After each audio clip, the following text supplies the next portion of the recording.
하나님의 크신 은혜와 축복이 여러분 가운데 풍성하게 임하기를 간절히 축원합니다. 오늘 말씀은 유출병이라는 것에 대한 말씀입니다. 몸에서 피가 흘러나오는 겁니다. 흘러나오는 것만이 아닙니다. 막힌 것도 문제입니다. 나와야 되는데 안 나오고 막힌 것도 문제예요. 몸에 유출병이 있는 자와 접촉하는 자도 부정하다고 그랬어요. 유출병이 있는 사람이 누웠던 곳, 앉았던 곳, 그러니까 부정하지 않는 자에게 이 유출병 있는 자가 침을 뱉었어요. 그럼 그 침을 뱉었을 때 그것을 맞았던 사람, 유출병 있는 사람이 탔던 안장, 유출병자가 손을 씻지 않고 만진 사람, 이런 경우에 모두가 다 부정해진다라고 그렇게 말하고 있어요. 그러니까 여러분 한번 생각해 보세요. 복음서에 혈류병을 앓는 여인이 있습니다. 이해가 되십니까? 그가 한 행동이, 그 여인이 사람들 틈에 나와서 사람들을 만지거나 접촉하면 사람들이 다 어떻게 됩니까? 부정해지는 겁니다. 그래서 혈류병 환자가 일반 사람들 속에 나오는 것이 문제가 되는 겁니다. 큰 문제입니다. 자기들이 부정해지기 때문에. 혈류증이 있는 여인이 예수님 앞에 나올 때 어떤 각오로 왔는지를 여러분 오늘 이 유출병에 대해서 한번 생각해 보십시오. 자기가 나가서 사람들이 이 혈류병 여인인데, 근데 그 여인과 스치거나 뭐 어떻게든 뭔가 접촉이 있으면 접촉이 있는 사람들은 다 부정해지는 거예요. 하루 종일 부정해지는 거예요. 이 여인은 죽을 각오를 하고 나오는 겁니다. 내가 부정해지는데 나를 부정하게 한 사람을 가만히 두겠습니까? 이 뻔히 알면서 이 여인은 죽을 각오로 나왔다는 얘기죠. 이 유출병이 그 혈류증 이 대표적인 여인이에요. 오늘 말씀을 다시 가면 2절에 보면 누구든지라고 했습니다. 2절에 누구든지 그의 몸에 유출병이 있는 자는 부정하다. 여기서 쓴 이 누구든지라고 하는 말은 남성형으로 써져 있습니다. 이 누구든지는 남성입니다. 남성. 근데 남자에 관한 말입니다. 2절에 그의 몸에, 그 몸은 생식기를 말합니다.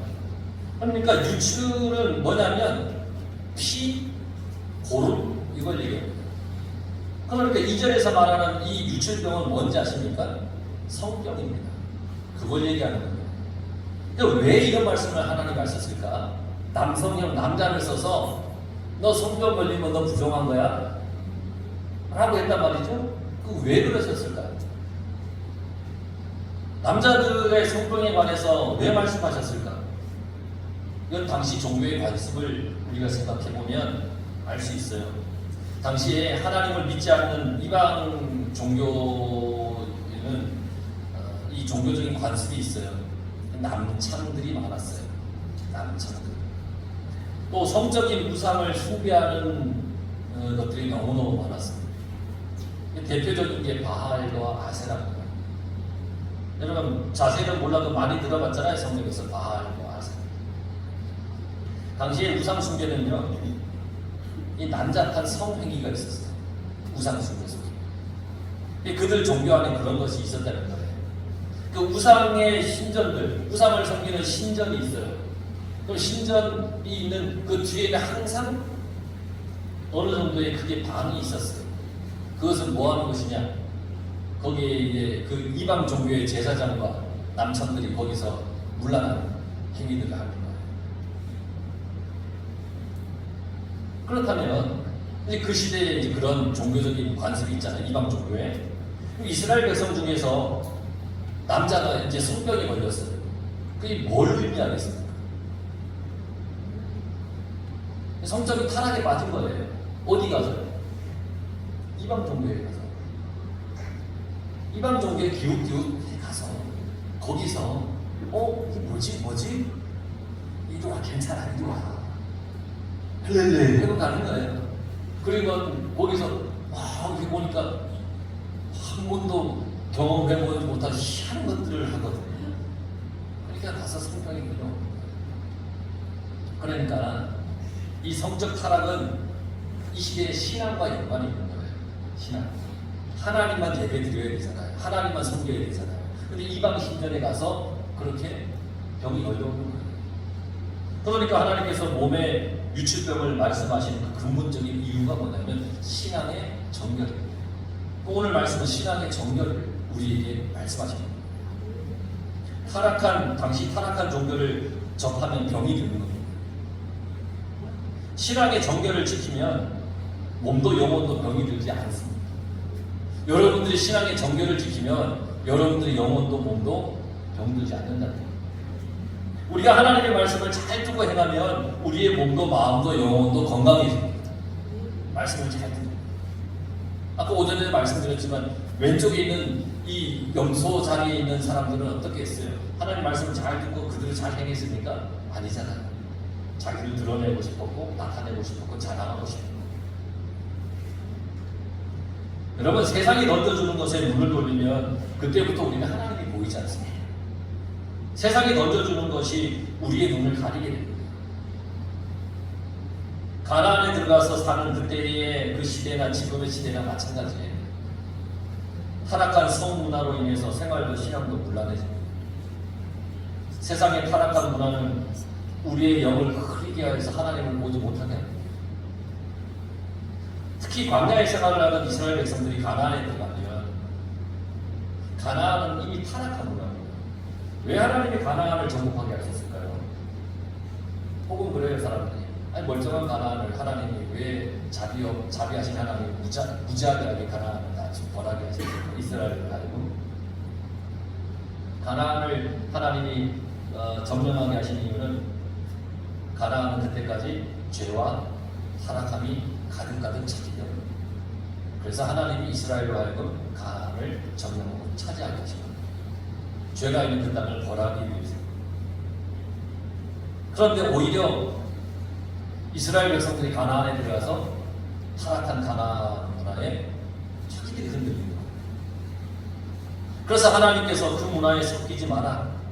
너희 딸들을 그에게 시 보내지 말고 아들들을 거기에 장가 보내지 마라. 이게 뭐냐면 이 타락한 문화에 섞이지 말라는 얘기입니다. 하나님의 말씀만 붙들고 살아야 된다라고 말씀하신 겁니다. 가나안에 들어가서 그렇게 하라고 말씀하신 겁니다. 오늘날도 마찬가지입니다. 우리가 하나님의 말씀을 온전히 붙잡고 있지 않으면 우리는 이 타락한 세상의 문화에 섞이고 맙니다. 그것이 우리의 말초신경을 자극해서 쾌락을 주니까 정신을 못 차려요. 분별하지 못하게 살아가요. 오늘날 이 문화가 얼마나 그렇게 타락한지 모릅니다. 정말 타락했습니다. 우리가 분별하지 못하면 언제든지 우리의 영이 흔들리고 무너지게 되어 있는 그런 세상의 문화입니다.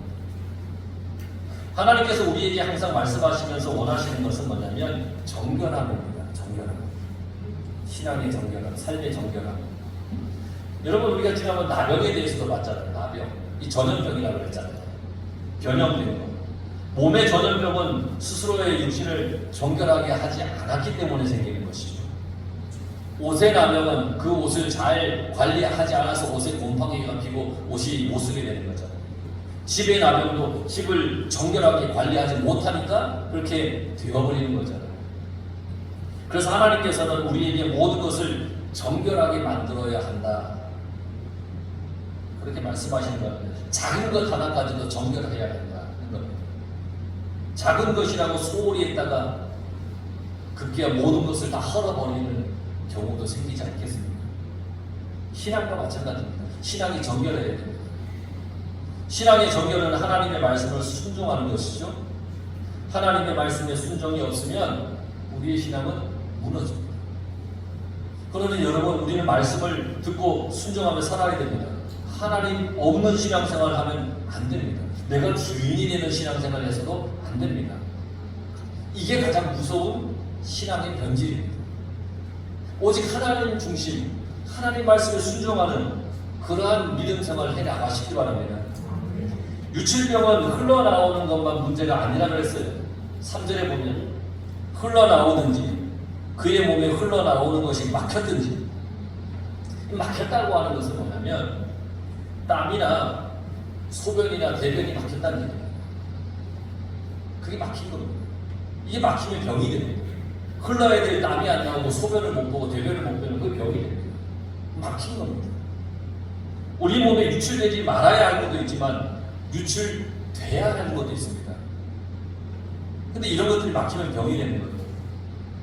흘러나오지 말아야 할 것이 흘러나오면 부정해지는 것이고, 흘러나와야 할 게 흘러나오지 않으면 그것도 부정해지는 거예요. 이게 다 나병입니다. 다 병입니다.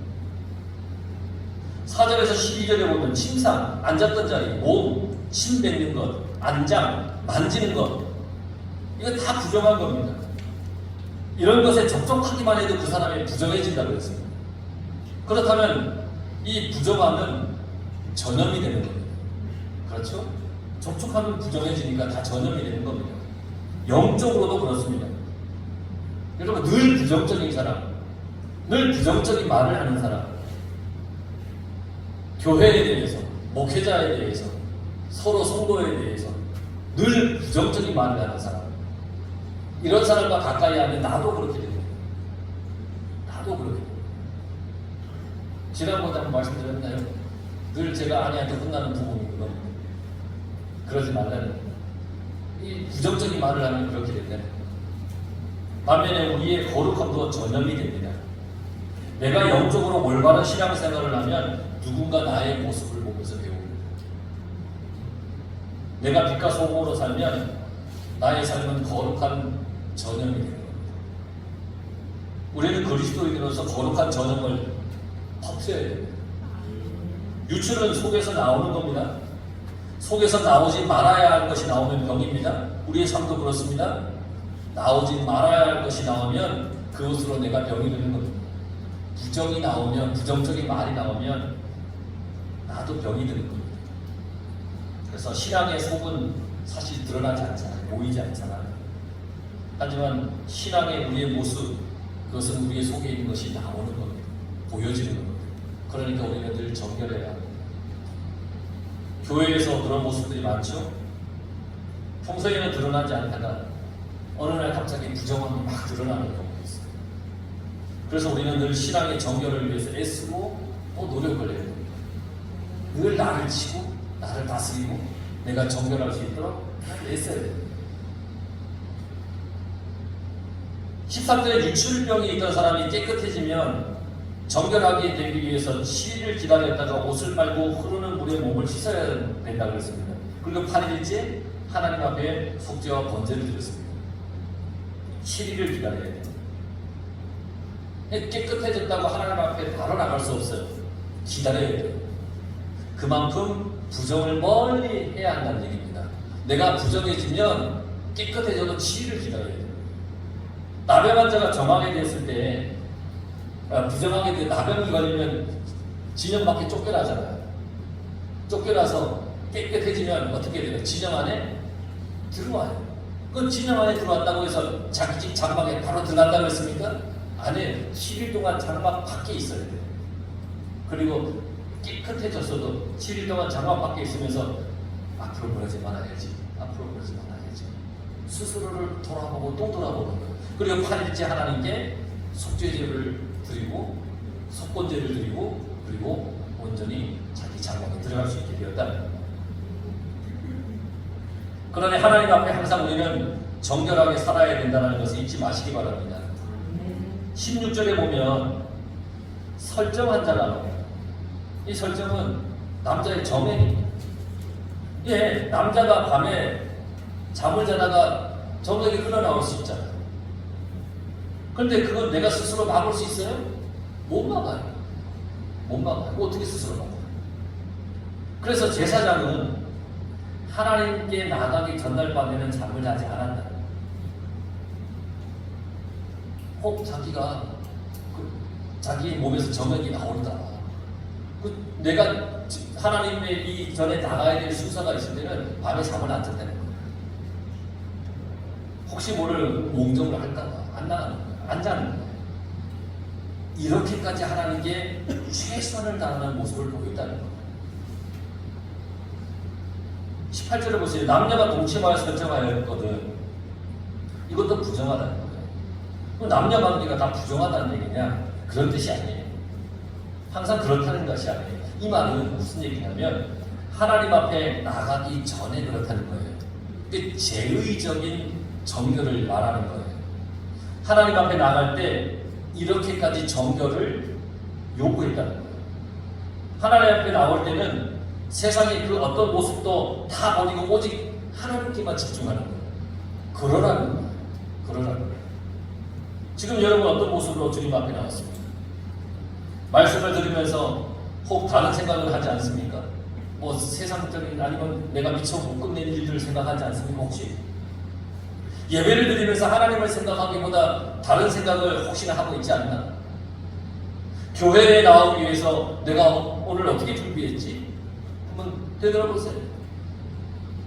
주일에 하나님 옆에 예배드리기 위해서 마음가짐, 몸가짐을 철저하게 내가 준비했나?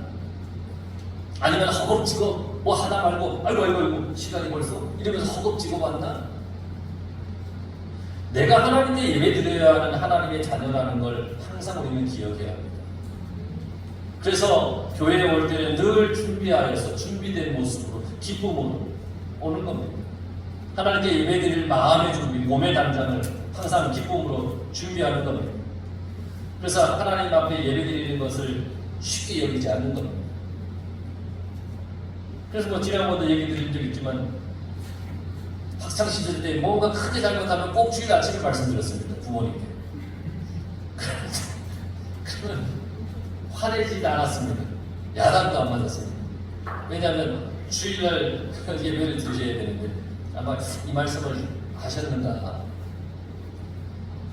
그 뭐냐면 그만큼 이 하나님께 예배드리기 위해서 마음을 준비해야 하는, 화도 안 내고 기분 나쁜 일이 있어도 하나님께 다 내려놓고 오직 주님을 바라보고 예배드리기를 정결한 마음을 내가 품을 수 있도록 그렇게 노력을 하는 것이죠. 19절에서 33절은 여자의 유출에 대한 얘기입니다. 유대인들은 레위기법과 여인의 유출에 대한 부정을 알고 있습니다. 그래서 이 혈류증하는 아까 얘기했지만 여인이 예수님 앞에 나왔잖아요. 그 여인의 아픔과 슬픔과 간절함은 정말 마음에 와닿잖아요. 그 피가 멈추지 않으니까, 그게 항상 자기는 부정하니까 하나님 앞에 나아갈 수도 없고 사람 앞에 나아갈 수도 없고 이 마음이 얼마나 답답하고 얼마나 괴롭겠어요. 그런데 보십시오. 이 혈류병을 앓은 여인이 접촉하는 모든 것을 다 부정하잖아요. 이 여인이 접촉하는 사람도 부정하고 이 여인이 만든 물건도 다 부정하잖아요. 그 여인이 이 마이크를 만졌어요. 예를 들어서. 근데 저는 모르고 있다가 와서 이렇게 한번 만져요. 그럼 저도 부정해지는 거예요. 그래서 함부로 다니지 못하잖아요. 사람들이 있는 곳은 더더욱 못 나갔잖아요. 그런데 오직 예수님께 접촉을 하면 예수님이 부정해지는 것이 아니라 예수님의 정결함으로 인해 이 여인이 깨끗해지는 거예요. 모든 건 다 부정해지는데 예수님을 접촉하면 예수님이 부정해지는 게 아니라 예수님의 그 정결함으로 인해 이 여인이 오히려 깨끗해지는 거예요. 이게 놀라운 복음입니다. 주님만이 가지고 있는 놀라운 능력입니다. 우리를 향한 모든 사람은 부정함을 접촉하면 부정해지죠. 부정한 사람이 예수님을 접촉하면 예수님의 거룩함과 그 정결함으로 그를 정결하게 해주시는 거죠. 그래서 예수님 앞에 나와서 정결함을 입고 은혜를 입고 깨끗함을 입는 것이 축복인 겁니다. 예수님이 우리의 구세주이시고 정결하게 해주시는 구세주이신 겁니다.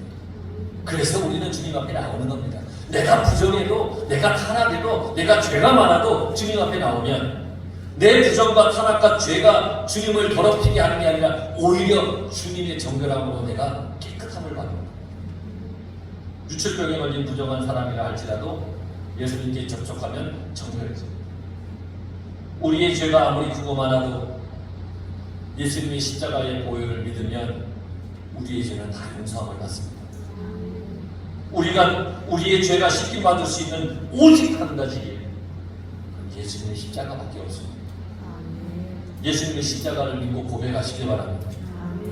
우리의 삶은 늘 부정에 노출되어 있습니다. 하지만 우리의 삶은 늘 예수님의 정결과 은혜를 입을 수 있습니다. 이 한 주간 여러분, 우리는 주님의 정결함과 은혜를 입으며 살아가야 합니다. 예수님 앞에 있는 것처럼 그렇게 살아가야 합니다. 내 앞에 주님이 계신 것처럼 우리는 살아가야 됩니다. 그래서 나의 부정, 죄는 쉽게 받고 예수님의 은혜로 여러분 살아가시기를 간절히 축원합니다. 기도하겠습니다.